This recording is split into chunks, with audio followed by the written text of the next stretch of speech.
नस्त्रापूर प्रकरणातील आरोपीला फाशीची शिक्षा तर सुनावली, पण खरा प्रश्न हा आहे की फाशीची शिक्षा सुनावली म्हणजे फाशी लगेच दिली का? तर याचं उत्तर आहे नाही.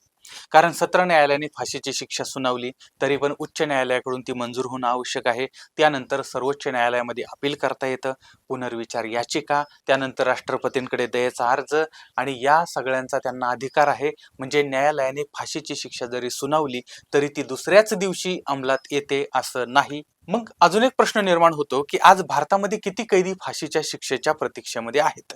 त्यापैकी किती जणांना प्रत्यक्षामध्ये फाशी झालेली आहे? तुम्हाला आठवतं का हो ते गावित बहिणी, ज्यांच्यावरती मी पण व्हिडिओ बनवलेला होता?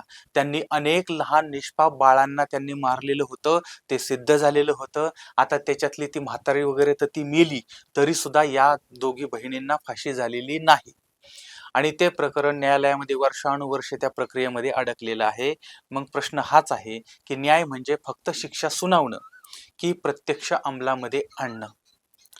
तुमच्या मते फाशीची शिक्षा झाल्यानंतर किती कालावधीमध्ये ती अंमलात आली पाहिजे?